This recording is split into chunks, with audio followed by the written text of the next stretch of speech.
আসসালামু আলাইকুম সবাইকে। সবাই কেমন আছেন? আশা করছি আল্লাহর রহমতে সবাই ভালো আছে। আজকে আমি আমার রুমগুলা কিভাবে ডিপ ক্লিন করে আপনাদের মাঝে শেয়ার করব। আজকে প্রত্যেকটা রুম আমি একদম ডিপ ক্লিন করব।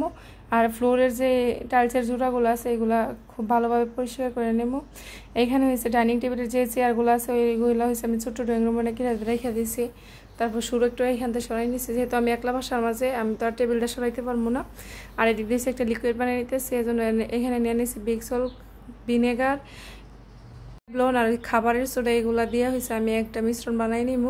নিয়ে তারপর একটা খালি শ্যাম্পুর কোটার মাঝে ঢুকাই নিয়েছি। এখন প্রত্যেকটা জোড়ার মাঝে এরকমভাবে আমি লিকুইডটা দিয়ে দিতেছি।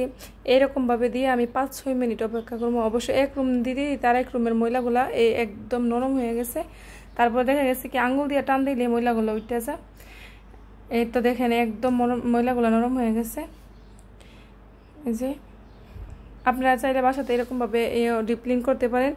আর যদি কেউ এরকমভাবে ট্রাই করেন অবশ্যই হ্যান্ড গ্লোভস বা হাতে একটা পলিথিন পরে নেবেন।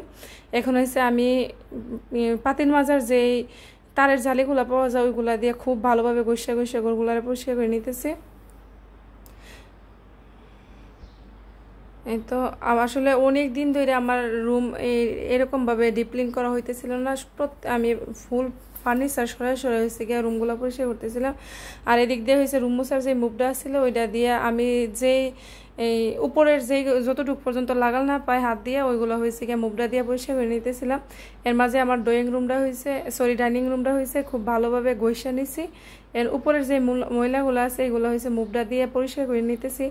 তারপর বেশ কয়েকবার এই রুমটারে আমি খুব ভালোভাবে মুছে নিব। এই তো দেখেন ইজিলি একদম পরিষ্কার হয়ে গেছে। এই তো পরিষ্কারের পরে দেখেন কতটা সুন্দর লাগতেছে। আপনারা চাইলে এরকমভাবে একবার দিয়ে ট্রাই করতে পারেন। এখন আমি আমার কিচেন রুমের করতেছি। কিচেন রুমের মাঝে লিকুইডটারে খুব ভালোভাবে দিয়ে নিতেছি।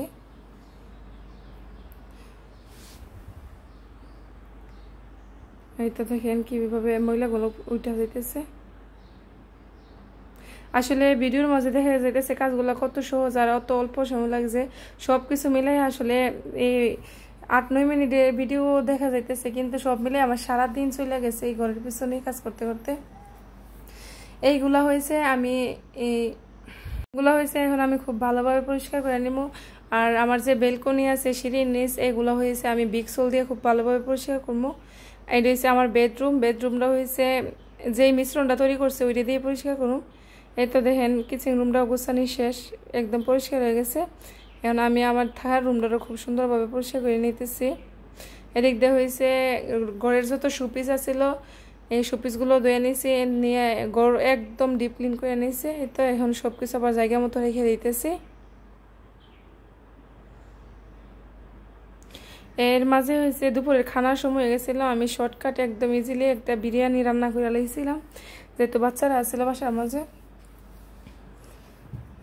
তখন সময় প্রায় 12টা-1টার মতো বেজে গেছিলো। এদিক দিয়েছে আমার অর্ধেক রুমের কাজ শেষ হয়েছে আর অর্ধেক বাকি রয়েছে। তো সিঁড়ির নিচে সবকিছু স্টোর দিয়ে রেখে দিছি। গর্জন শুকাইছে তখন ওইখানে রাখছি। আর এখন আমি ডাইরেক্টলি বিক্সল দিয়ে দিতেছি। এইগুলা আমি এই ফ্লোরগুলা নতুন করে আবার প্রুডিং করবো। এই জন্য আপনারা কিন্তু কেউ ভুলেও করবেন না। প্রুডিং না করলে কি কেউ সরাসরি বিক্সল দিবেন না, তাইলে কি আগের যে প্রুডিংটা ছিল ওইটা উঠা যাইব। আমি যেহেতু নতুন করে প্রুডিং করবো এই জন্য বিক্সল দিয়েছি সরাসরি। এই বেশি ময়লা যেগুলো আমার মাঝে আসলে এগুলো এখন আমি আবার ওই জালি ডালি দিয়া খুব ভালোভাবে ঘষে এইগুলো পরিষ্কার করে নিব। এর মাঝে আবার ছোট্ট ড্রয়িং রুমটারও গুছাই নিতেছি। এগুলো সব কিছু নামাই নিছি। এখন খুব ভালোভাবে যাইরা তারপর আবার কুশনগুলো উপরে উঠাই নিব। আর ওই দিক দিয়ে রুমগুলো ভালোভাবে ভিজতেছে। এই তো আমার ড্রয়িং রুমও গুছানো শেষ। এদিক দিয়ে আমি প্রুডিংটা রেডি করে নিতেছি। এখানে নিয়ে নিছি হোয়াইট সিমেন্ট আর পানি। আসলে প্রথমে আমি বিষয়টা বুঝতে পারছি না কিভাবে কি করবো, অনেকভাবে চেষ্টা করতেছি এরকম ওইরকম হইতেছে। পরে সবকিছু ফালাই হাত দিয়ে শুরু করছি। অবশ্য আপনারা যখন এইগুলা করবেন হ্যান্ড গ্লোভস বা পলিথিন পয়রা করবেন। আমি এইগুলো করে অভ্যাস হয়ে গেছে, এই জন্য আলহামদুলিল্লাহ আমার হাতে কোনো সমস্যা হয় না। নতুন করে কেউ ট্রাই করলে হয়তো ওনার হাতে সমস্যা হইতে পারে, এই জন্য হাতে অবশ্যই কেউ কিছু না কিছু করে নেবেন। এই তো দিক দিয়ে আমি আস্তে আস্তে একদম ফুললি বারান্দা প্রুটিং করে নিতেছি। পুডিং করার পর হয়েছে শুকনা কাপড় দিয়ে খুব ভালোভাবে মুছে নিতেছি, না হলে পরে দেখা গেছে পুরো বারান্দা এই পুডিং দিয়ে বইরা যাব। এই তো আলহামদুলিল্লাহ মোটামুটি আমার পুডিং করা শেষ। দেখেন পুডিং করার পর বারান্দাটা কতটা সুন্দর লাগতেছে। আসলে যারা টাইলস মিস্ত্রি আছে তারা করলো এরকমভাবেই হইতো, তাই জাস্ট ভাবলাম নিজেরটা নিজেই করে নেই। কমেন্ট করে জানাবেন কেমন হয়েছে। এখন হয়েছে আমি চলে আসি সিঁড়ির নিচে। সিঁড়ির নিচে যত আছিল এই ফার্নিচার আছিল এগুলো রাখছিলাম, পরে হয়েছে গিয়া প্রত্যেকটা রুমের কাজ যখন শেষ হয়ে গেছে আবার ফার্নিচারগুলো জায়গা মতো রেখে দিচ্ছি, রেখে আমি সিঁড়ির নিচে শুরু করছি আবার পুডিং করা। এর মাঝে হয়েছে হাতের নতুন চাউল এসে পড়ছে, চাউল গুছাইলাম, সিঁড়ির উপরে অনেক কাজ করছে অফ ক্যামেরার মাঝে। আসলে সব কিছু দেখাইতে গেলে দেখা গেছে ভিডিওটা অনেক বেশি লম্বা হয়ে যাইব। তো এখন হয়েছে আমি সিঁড়ির নিচটা খুব ভালোভাবে পুডিং করে নিতেছি। তো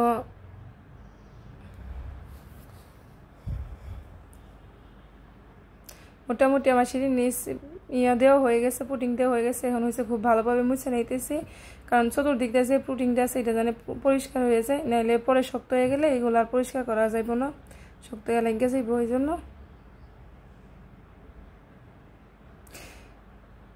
আপনারা চাইলে বাসার মাঝে এরকমভাবে কিচেন রুম বা ছোট যে জায়গাগুলো আছে চাইলে এরকমভাবে নিজের হাতে পুডিং করে নিতে পারেন। এটা আলহামদুলিল্লাহ আমার পুরো সিঁড়ির নিচটা পুডিং করার পরে এরকম লাগতেছিল। কমেন্ট করে জানাবেন পুডিং করাটা কীরকম হয়েছে। এই তো আলহামদুলিল্লাহ আমার কাছে তো খুব ভালো লাগতেছিল।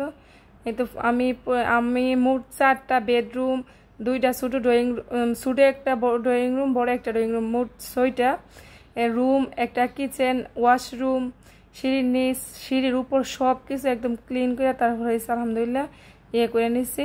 এই যে পুডিং করে নিচ্ছি, পুডিং করার পর হয়েছে কি একদম নতুনের মতন লাগতেছিল, আর কি যে ভালো লাগতেছিল সব কিছু মিলাই।